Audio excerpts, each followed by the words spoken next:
Hello, my friends, and welcome back to Wiggins Wild World. In this episode of The World's Most Haunted, we are heading to India, Rajasthan, India, the desert, the edge of the desert, Bhangarh Fort.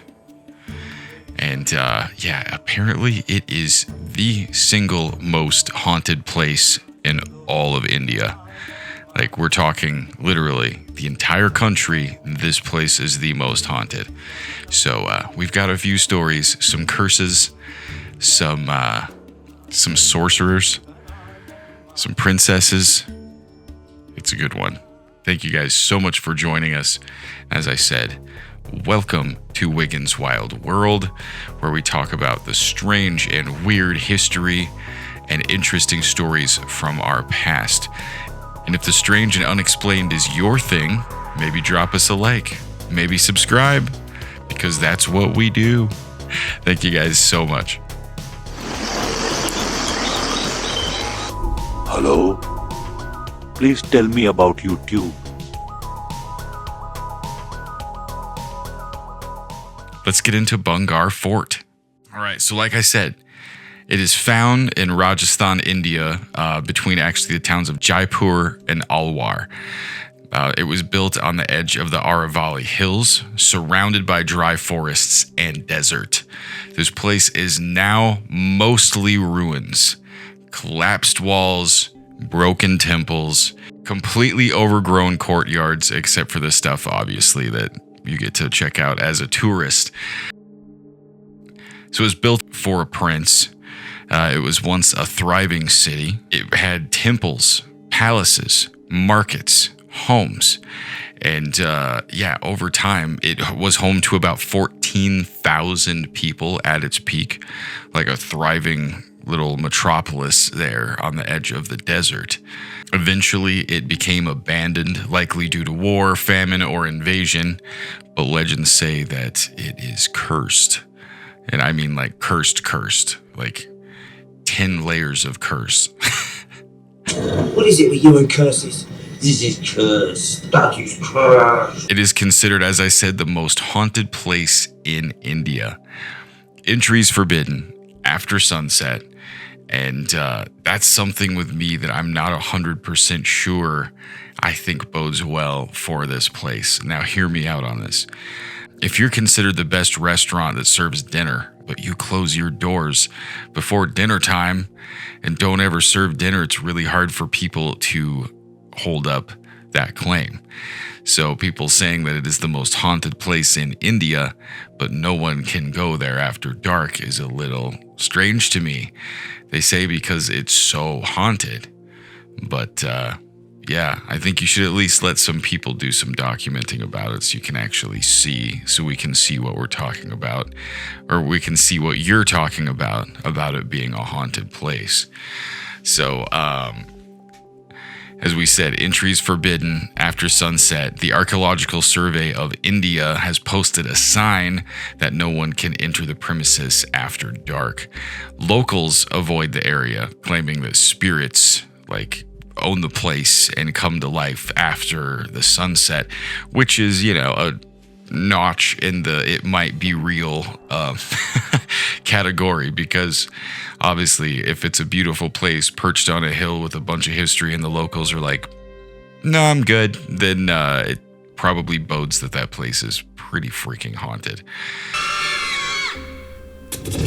And that leaves us with our intro of what Bhangarh Palace Fort, the town, is or was.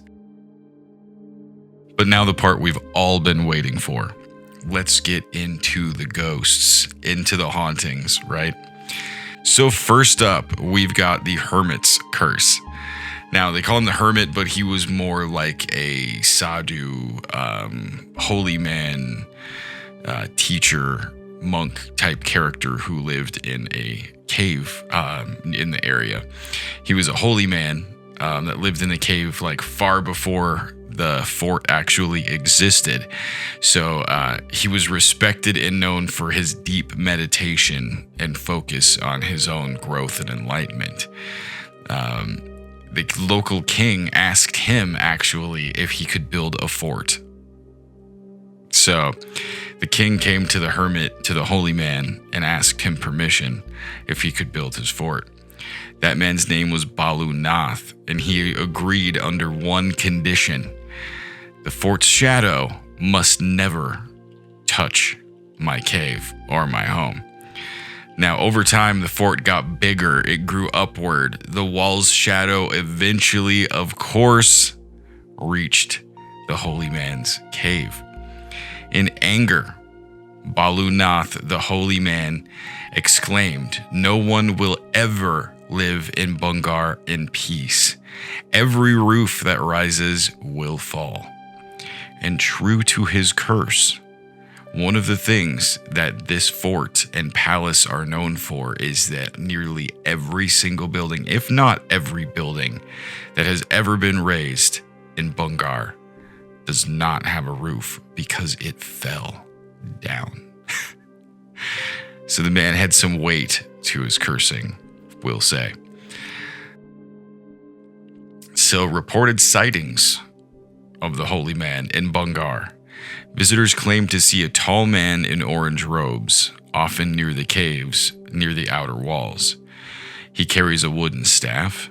His face is hidden, but when he's approached, he disappears instantly.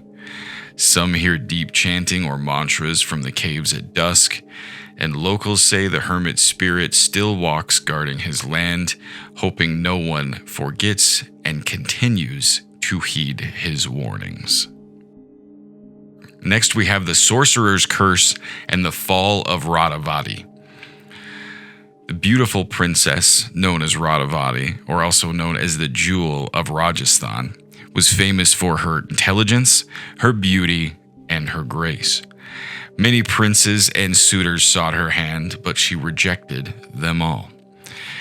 A sorcerer by the name of Singhiya Sevra, he was a local black magician who fell in love with or obsessed with the idea of the princess and himself. Skilled in dark magic and spells, he concocted a love potion. He cast a spell on a bottle of perfume that was bought for Ratnavati. If she touched it or she wore it, she would fall under his control. Ratnavati was a baddie, as they say, and she was not a simpleton. She sensed the trick, knew something was up. She threw the bottle, it struck a very large rock, and that rock, cursed by the love potion, immediately began rolling downhill and crushed Singhiya to his demise. In his dying breath, he cursed the people of the fort and Ratnavati, saying, "Bhangarh will fall, and Ratnavati will never know peace." Soon after, war struck the fort and it was destroyed. Thousands of people were killed. Ratnavati vanished. People don't know if she took her own life, if she was murdered, if she just disappeared to try and save face or her, save face or herself. She was just gone. And after that siege, the fort was never rebuilt again after that to its former grandeur. And to this day, Ratnavati and the sorcerer are both claimed to walk and haunt the halls and corridors of Bhangarh Fort. Ratnavati appears as a glowing woman in a silver veil. She's often heard walking in her palace ruins with her anklets softly ringing. Mostly seen on full moon nights or near the courtyard or temple. Witnesses describe a cold wind or faint perfume smell, sweet and floral. Her spirit is believed to be trapped, reliving her grief, or searching for her people. Another famous spirit of Bhangarh is the Wandering Sentinel. He's a shadowy man that paces the outer walls at night. He seems to be a warrior that's caught in a time loop.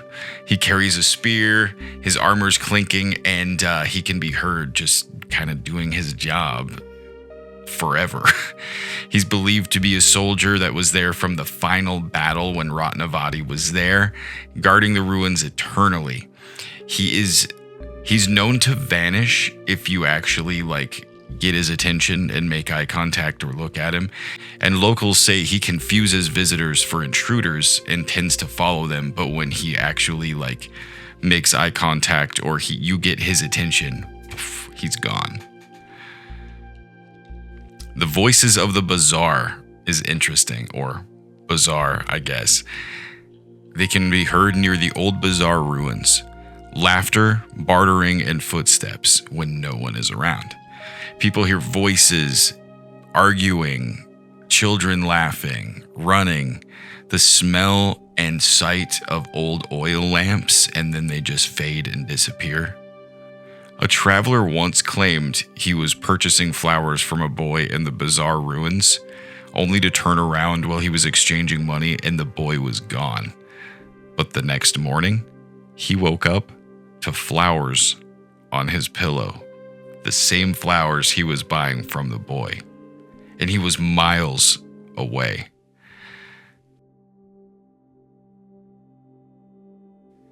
The temple musician. So heard mostly around midnight from the temple ruins, there's the sound of a sarangi, or an Indian stringed instrument of some sort. Melodies start, softly build, get to a climax point, and then boom, a dissonant note, and it just stops. People think that is somebody that was playing during this last siege of Bhangarh, and that dissonant note represents the sudden stop and fall of the entire fortress, palace, and city. Along with the spirits, ghosts, and curses, Bhangarh has a bunch of the more common experiences as well, such as whispers and voices in empty rooms. You've got sudden temperature drops and cold spots when it's in the heat of the summer. Cameras, cell phone, recording batteries draining instantly or just dying. People feeling watched or touched. Strange orbs and lights showing up in person and especially in photos. So other than the ghosts, some notable instances. Students were staying illegally, I guess you could say, since it wasn't legal.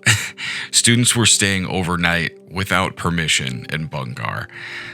They recorded sounds of something really heavy dragging over the cobblestones and the rocks. It sounded like a grinding sound and dragging sound of something heavy, and then a deep whisper of somebody saying, "Go, leave," which is enough for me to heed the warning.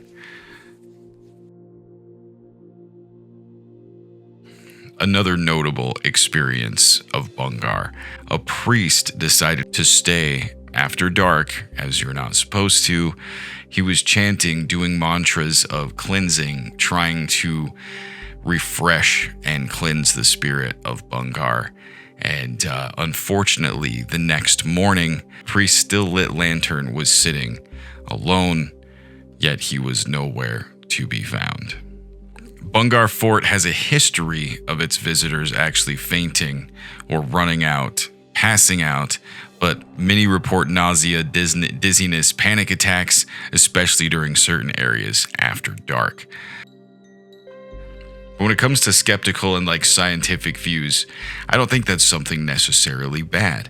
If you have the science and skeptics look at situations where you have the paranormal and hauntings and they can't explain it, I think that shows that it holds more weight. And in the situation of Bhangarh, it's kind of weak when it comes to skeptics. They attribute a lot of the sounds to mostly the architecture of the fort, saying that its layout amplifies sound. Footsteps are going to be heard when there's actually not any because of echoes. Saying the wind, the way it comes through the broken walls or the rocks, create whistling tones that are mistaken for whispers. The magnetic and geothermal effects, people claim that stones retain heat differently, causing weird temperature changes. They're saying that could be magnetic. Visitors claiming that they are And they say a lot of it could just be expectation and fear, as comes with a lot of haunted places. You know, visitors getting riled up and expectant of the haunting stories that they've heard, and the effects of that expectation come along. Even skeptics admit that it has a strange energy, though, that like the place carries some weight. It's, you know, a lot of people talk about portals and like intersections of certain types of energy fields and stuff. And that seems like one of those places that it could definitely be. There's just a history of crazy things happening. And when you're around for that long, when you have something that is, you know, excess of like 500-600 years old, that it's gonna have history. It's going to, you're bound to happen. I think the older a structure is, the more history and more hauntings and spiritual stuff it's bound to carry. And as I said before, one of the biggest smoking guns for me is the fact that how seriously the locals take these legends and stories. Like they firmly believe in the curse of Balu Nath and the curse of Sangia. That they actually are like, you know, history, like historical stuff, not myth. So you have two people that have cursed this place, and it seems those curses are living out still to this day. Every attempt to inhabit this place or restore it has failed miserably and somewhat mysteriously. And every nearby village has made sure to build far enough away that they try and keep the bad juju at bay, at a distance, keeping the bad vibes as far away as they can. But as I said, even skeptics say something feels weird there. Like the entire site actually remembers the history that it's gone through. So when energy at a place feels that heavy, I think it is something. You know, you can call it haunted, you can call it cursed, whatever it is, there's something there. If you feel it, that's all you need. That means it's true. It is what it is.